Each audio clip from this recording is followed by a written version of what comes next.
Hello friends, आज मैं आप लोगों के साथ डिस्कस करने जा रही हूँ हम लोगों का fourth head of income, that is capital gains.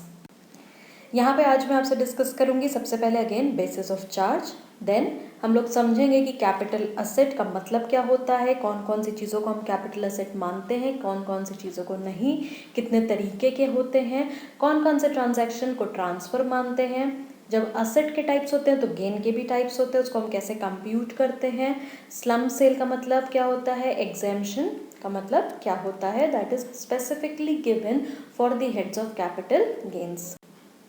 Basis of charge मतलब कौन कौन सी इनकम हमारे इस हेड में चार्जेबल होंगी, तो सबसे पहले वो क्या कहता है, following condition should be satisfied. पहली क्या है, कैपिटल असेट होना चाहिए। दूसरा क्या है, assessee should transfer the capital asset. Transfer word यहाँ पे बहुत इंपॉर्टेंट है, जिसको भी हम डिटेल में डिस्कस करेंगे। Transfer of capital asset should take place during previous year. There should be gain और loss on account of such transfer of capital asset. यानी कि अगर ये चार कंडीशंस हमारी फुलफिल होती हैं देन ओनली ही हम इसको चार्ज करते हैं कैपिटल गेन में। यानी कि सबसे पहला कैपिटल असेट होना चाहिए, उसको ट्रांसफर करना चाहिए, पिछले साल में करना चाहिए क्योंकि उसी इनकम पे हम टैक्स लगाएंगे और उससे उसको गेन या लॉस होना चाहिए। कैपिटल असेट का मतलब क्या होता है, property of any kind, whether fixed, movable, immovable, tangible, intangible, किसी भी तरीके की प्रॉपर्टी हो जो कि असेसी होल्ड कर रहा है, भले ही वो इसके बिजनेस या प्रोफेशन से कनेक्टेड हो या नहीं हो, उसको हम कैपिटल असेट मानेंगे। लेकिन इन 6 चीज़ों को हम कैपिटल असेट नहीं मानते हैं। क्या है, stock in trade help for business, क्यों, क्योंकि वो ऑलरेडी हमारा पीजीबीपी में रिफ्लेक्ट कर रहा होगा। Same income can not be taxed again and twice, तो यहाँ पे हमारा क्या किया है, इसको एक्सक्लूड किया गया है कैपिटल असेट की डेफिनेशन से। दूसरा हमारा कहता है agricultural land in India not in urban area, यानी कि रूरल एग्रीकल्चरल लैंड को कैपिटल असेट से हटाया गया है। Items of personal effect that is jewellery use excluding jewellery, costly stone, silver, यानी कि जो हमारे पर्सनल इफेक्ट यानी कि वॉशिंग मशीन हो गई, राइट, डिश वॉशर हो गया, ये सारी चीज़ें जो होती हैं, बट इसमें से ज्वेलरी और इन सबको हटाया गया क्योंकि ज्वेलरी नो डाउट हमारे पर्सनल यूज़ के लिए ही होती हैं, बट अगर हम ज्वेलरी बेचते हैं तो उसको कैपिटल असेट मानकर उस पर हम अकॉर्डिंगली देखते हैं कि गेन हो रहा है या लॉस।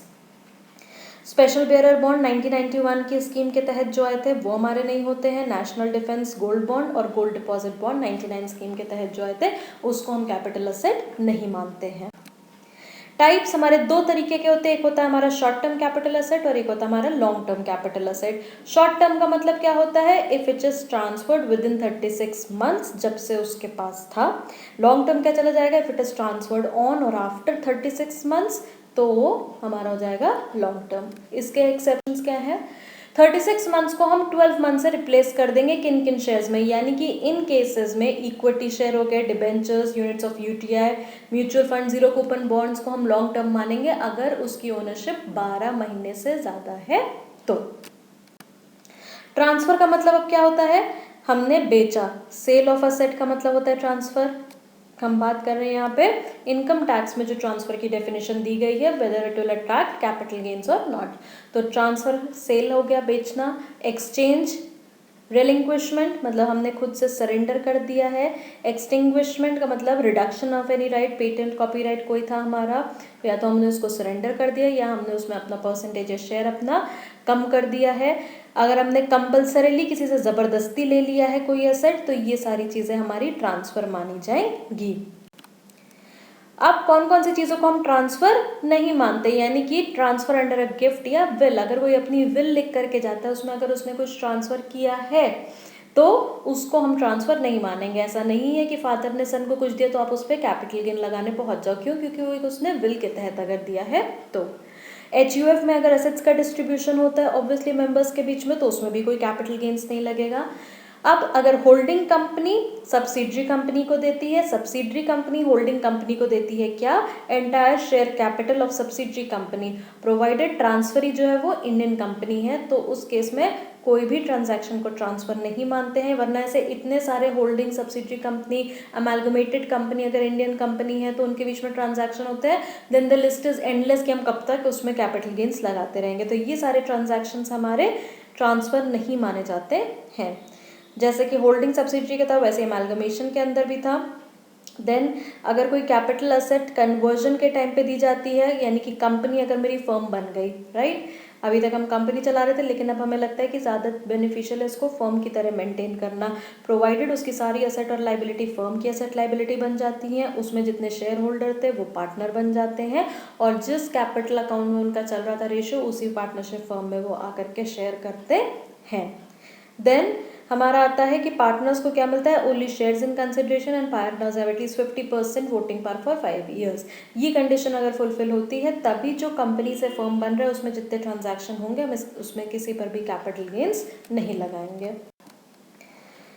टाइप ऑफ गेन, अब हमारा एसेट अगर दो तरीके की होती है तो भाई जब हम शॉर्ट टर्म एसेट को बेचेंगे तो शॉर्ट टर्म कैपिटल गेन होता है और जब हम लॉन्ग टर्म एसेट को बेचते हैं तो हमारा लॉन्ग टर्म कैपिटल गेन होता है। शॉर्ट टर्म कैपिटल गेन को हम कैसे टैक्स करते हैं, हम नॉर्मली अपनी टोटल इनकम में इंक्लूड करते हैं, लेकिन जो हमारा लॉन्ग टर्म कैपिटल गेन होता है उसका टैक्स रेट है फ्लैट 20%, इसलिए उसमें हम अलग से टैक्स लगाते हैं, क्योंकि हो सकता है आप स्लैब रेट 10% को बिलोंग कर रहे हो, लेकिन अगर आपका उसमें लॉन्ग टर्म कैपिटल गेन है तो लॉन्ग टर्म तब भी आपको उस पर 20% के हिसाब से ही देना पड़ेगा। देन शॉर्ट टर्म और लॉन्ग टर्म का एक ये डिफरेंस है। ऑब्वियसली अभी हमने देखा कि जैसे शॉर्ट टर्म कैपिटल गेन हमारा क्या चला जाएगा, यहाँ पे short term capital gain capital asset हम जो अक्वायर करते हैं for not more than 36 months, long term के केस में हमारा क्या चला जाएगा, मोर देन 36 मंथ्स। देन हमारा कॉस्ट ऑफ एक्विजिशन को हम यहाँ पे डिडक्ट करते हैं सेल्स कंसिडरेशन से, लॉन्ग टर्म में हम इंडेक्स्ड कॉस्ट ऑफ एक्विजिशन लेते हैं। यहाँ पे हम सिंपल कॉस्ट ऑफ इम्प्रूवमेंट अगर हमने उसमें कुछ अपनी मरम्मत करवाई है, खर्चा किया है तो उसका लेते हैं, लॉन्ग टर्म में हमारा इंडेक्स चला जाएगा। एंड अकॉर्डिंगली सेक्शन 54 की जो एग्जेम्पशंस है इसमें 54B, D, G और GA मिलती हैं एंड यहाँ पे उससे ज़्यादा है। कंप्यूटेशन कैसे करते हैं, सेल्स कंसिडरेशन में से हम माइनस करते हैं कोआ कोई क्या है, कितने में हमने उसको खरीदा था, कितने में अगर हमने उसमें कुछ खर्च किया है, उसकी मरम्मत करवाई है, उसको प्रॉपर्टी को अपनी एनहांस किया है वो, और जो हमने ट्रांसफर में एक्सपेंडिचर करे हैं, तो एक gross short term capital gain less कर देंगे एग्जेम्पशन B, D, G और GA की, तो हमारा आ जाएगा टैक्सेबल गेन्स हमारे कितने हैं। लाइकवाइज यहाँ पे हम इकोआ और इकोई को माइनस करेंगे, रेस्ट हमारा एग्जेम्पशन यहाँ पे बढ़ जाएंगी, then we will get a taxable LT gains. Cost of acquisition जैसे कि मैंने आपको बताया कि वो कितने पे खरीदा था। Expenses of capital nature for completing और acquiring the title are included in the cost of acquisition. Indexed cost of acquisition क्या होता है, यहाँ पे दिया गया है अगर कोई भी असेट हमारी 1 अप्रैल 81 के पहले ली गई है तो हमारी इक्वा क्या चली जाएगी, fair market value of the asset on 1 अप्रैल 91 या cost of acquisition which ever is more. अब हम यहाँ पे कैसे कॉस्ट ऑफ एक्विजिशन निकालते हैं, कोआ लेते हैं यानी कि जिस कॉस्ट पे उसने अक्वायर किया था इसको मल्टीप्लाई करते हैं किससे, CII क्या है, कॉस्ट इन्फ्लेशन इंडेक्स, जिस साल का हम ट्रांसफर कर रहे हैं वो, divided by CII of the year of 81 82। इन दोनों में से हमारा क्या जो ज़्यादा होगा वो हम लेंगे। ज़्यादा क्यों ले रहे हैं, क्योंकि ऑब्वियसली जो हमारी सेल्स कंसिडरेशन है उसमें से हम जितना ज़्यादा कॉस्ट को माइनस करेंगे उतना ही कम हमारा गेन्स आएगा। तो ये जो हमारा CII होता है ये ऑलरेडी एक लिस्ट है जो हमारे ईयर वाइज क्या कहते हैं इनकम टैक्स एक्ट में दी गई है, कि वो एक न्यूमेरिकल नंबर्स होते हैं जो अराइव किए जाते हैं ताकि हमको एक डिसेंट फिगर मिल सके। देन हमारा आता है कॉस्ट ऑफ इम्प्रूवमेंट। ऑब्वियसली जो भी इंक्रीज करने के लिए प्रॉपर्टी की वैल्यू को हमने खर्च करे तो हम कॉस्ट ऑफ इम्प्रूवमेंट कहते हैं। इंडेक्सेशन में अगेन इकोई हमारा क्या चला जाएगा, कोई into CII of year of transfer divided by CII in the year of improvement. अगर अप्रैल 81 के पहले की कोई इम्प्रूवमेंट है तो हम उसको इग्नोर कर देते हैं इस केस में। देन हमारा आता है एक सेक्शन 51, अगर हम कोई प्रॉपर्टी बेच रहे हैं और अगर हमने एडवांस मनी दिया था और उसको हमने फोरफीट कर लिया है, then the amount so forfeited shall be deducted from cost of acquisition. हम बाद में नहीं बेचना चाहते तो क्या होगा उस अमाउंट को, जो भी कॉस्ट ऑफ एक्विजिशन है, क्योंकि हमने ऑलरेडी उसको बेचना था, नहीं बेचा तो हमारी कॉस्ट तो उतने से भाई कम हो गई ना, तो हम उसको रिड्यूस कर देते हैं। 1038 ऑलरेडी जब हम एग्जेम्प्टेड इनकम्स पढ़ रहे थे तब हमने देखा था एग्जेम्पशन ऑफ LTCG जो कि लिस्टेड इक्विटी शेयर है ना, STT उसमें पेड होता है हमारा। देन 50B हमारा आता है स्लम सेल का। स्लम सेल का मतलब क्या होता है, undertaking for slump sale without determining the value of individual asset या लाइबिलिटी, यानी कि हम वैसे क्या करते हैं एक एक असेट और लाइबिलिटी की वैल्यू को कंप्यूट करते हैं। स्लम सेल के केस में क्या है, लंप सम जब बेच देते हैं। इंडेक्सेशन का बेनिफिट इसमें हमें नहीं मिलता है, कोई को हम नेटवर्थ ले लेते हैं और CA की रिपोर्ट हमें चाहिए होती है जब हम नेटवर्थ यानी कि असेट लाइबिलिटी स्टेटमेंट प्रेजेंट करते हैं। अब आती है बात सेक्शन 54 के एग्जाम्शन की। इससे रिलेटेड क्वेश्चंस या एमसीक्यूज बनते हैं, तो थोड़ा ध्यान से इसको समझिएगा। सेक्शन 54 सबसे पहले क्या कहता है, अगर इंडिविजुअल या एचयूएफ कोई भी रेसिडेंशियल हाउस के बदले एक नया रेसिडेंशियल हाउस परचेज करता है, प्रोवाइडेड वो जो पुराना घर था वो लॉन्ग टर्म कैपिटल असेट होना चाहिए, यानी कि 36 मंथ्स या उससे ज़्यादा उसने होल्ड किया है, तो उसको एग्जेम्पशन मिलती है किसकी, जो भी वो कैपिटल गेन इन्वेस्ट कर देता है और अनयूटिलाइज्ड अमाउंट को डिपॉजिट कर देता है कैपिटल गेन अकाउंट स्कीम में। समझिएगा एक बार ध्यान से, किसको मिलेगी, इंडिविजुअल एचयूएफ रेसिडेंशियल घर के बदले रेसिडेंशियल घर ले रहा है, तो जो भी उसके गेन्स आ रहे थे, राइट, तो वो जितने भी गेन्स आ रहे थे वो अगर वो इन्वेस्ट कर देगा तो उसको एग्जेम्पशन मिल जाएगी, यानी कि उसके ऊपर कोई भी लॉन्ग टर्म कैपिटल गेन का टैक्स नहीं लगेगा। अगर उसमें से भी कोई अमाउंट बच रहा है तो वो जो बचा हुआ अमाउंट है वो उस स्कीम में अगर डाल देता है तो उसके ऊपर नील लॉन्ग टर्म की कैपिटल गेन्स की लाइबिलिटी होगी। अब ऐसा नहीं है कि उसका जब मन आएगा वो तब ये काम कर सकता है, इसके लिए एक प्रिस्क्राइब्ड पीरियड ऑफ इन्वेस्टमेंट है, यानी कि वो जो नया असेट परचेज कर रहा है वो कब कर रहा है, purchase within 1 year before और 2 year after the date of transfer, या अगर वो खुद का अपना घर बनवा रहा है तो 3 साल के अंदर उसका कंस्ट्रक्शन कंप्लीट हो गया है। अब वो जो न्यू एसेट उसने खरीदी, अगर वो 3 साल के अंदर उसको बेच देगा जिस डेट से उसने परचेज या कंस्ट्रक्ट किया है, तो जो भी कैपिटल गेन इन्वेस्ट हुए थे, एग्जेम्प्ट हुए थे, अब वो क्या कहते हैं, रिड्यूस हो जाएंगे कोआ ऑफ न्यू एसेट से। नेक्स्ट आता है हमारा 54B की एग्जेम्पशन। 54B हमारा क्या कहता है, अगर किसी भी एग्रीकल्चरल लैंड को ट्रांसफ़र किया है एक इंडिविजुअल ने, वो एग्रीकल्चरल लैंड उसके पेरेंट्स या वो खुद यूज़ कर रहा था 2 साल या उससे ज़्यादा, और एक नई असेट को परचेज करता है वो भी एग्रीकल्चरल लैंड है, then same to same capital gains उसके जितने भी थे इन्वेस्ट करेगा वो एग्जेम्प्ट हो जाएंगे, अनयूटिलाइज्ड अमाउंट को वो स्कीम में डिपॉजिट कर देगा। हम कब तक ये इन्वेस्टमेंट अपना कर सकते हैं, परचेज कर रहे कब, within 2 years after the date of transfer, यानी कि 2 साल के अंदर। और सेल हम कब कर रहे हैं, if sold within 3 years, यानी कि यहाँ पे मेन कंटेंशन क्या है कि कम से कम आपने जो नया खरीदा है उसको 3 साल तक तो रखो अपने पास, नहीं तो आप यही बिजनेस में लग जाओगे, अगेन आप टैक्स अवॉइडेंस वाली कैटेगरी में आ जाओगे, then which is not beneficial and it is an illegal practice. तो अगर आप 3 साल के अंदर from the date of purchase हो कर दोगे तो अगेन कैपिटल गेन जो आपने एग्जेम्प्ट करे थे वो आपकी न्यू कोआ के एसेट जो है उससे रिड्यूस हो जाएंगे, देन अकॉर्डिंगली जब आप बेचोगे उसको तो आपकी ज़्यादा कैपिटल गेन्स बनेंगे। 54D हमारा क्या कहता है, कोई भी लैंड और बिल्डिंग जो कि हम इंडस्ट्रियल पर्पस के लिए यूज़ कर रहे थे और कोई भी पर्सन उसे ट्रांसफर करता है। इसके पहले हम देख रहे थे इंडिविजुअल एचयूएफ हमें कैटेगरी दी थी कि कौन असेसी क्लेम कर सकता है। यहाँ पे क्या है, कोई भी पर्सन लैंड और बिल्डिंग जो कि इंडस्ट्रियल अंडरटेकिंग के लिए यूज़ कर रहे थे उसको क्या करता है, बेचता है, वो 24 मंथ्स या उससे ज़्यादा उसके पास होनी चाहिए, और जो न्यू एसेट है वो भी सेम है, लैंड और बिल्डिंग फॉर इंडस्ट्रियल, यानी कि एक एरिया हमें नहीं अच्छा लग रहा है, हम इस एरिया में कर रहे थे लेकिन अब हमें एरिया शिफ्ट करना है, तो हमने क्या करा, या तो प्लॉट ऑफ लैंड ले लिया या उस पर कंस्ट्रक्टेड बिल्डिंग ले ली जो कि हम इंडस्ट्रियल पर्पस के लिए यूज़ करेंगे, देन अगेन एग्जेम्पशन हमारी होगी कैपिटल गेन इन्वेस्टेड, और अनयूटिलाइज्ड अमाउंट हमारा कहाँ चला जाएगा, कैपिटल गेन की स्कीम में चला जाएगा। पीरियड हम कब कर सकते हैं, अगर हम उसको परचेज कर रहे हैं within 3 year after the date of compensation या कंपल्सरी एक्विजिशन। अगर हम उसको फिर से 3 साल के अंदर हम बेच देंगे, देन जो भी कैपिटल गेन हमारा एग्जाम था वो हमारा कोआ से रिड्यूस हो जाएगा।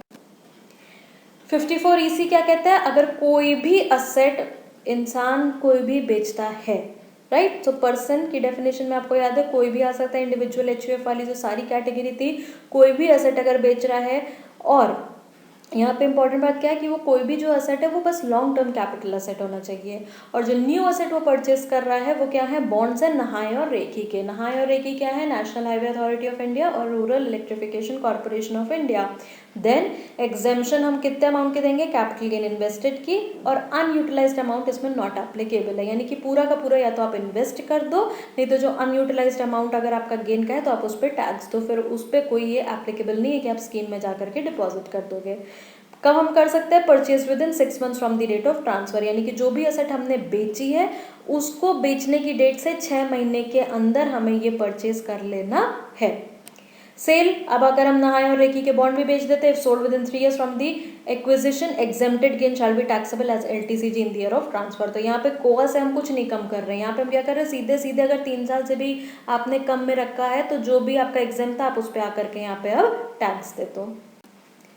54F हमारा क्या कहता है? 54F कहता है कि अगर कोई भी एसेट है other than residential house is transferred by individual HUF, long term capital asset होना चाहिए and the new asset purchased is residential house.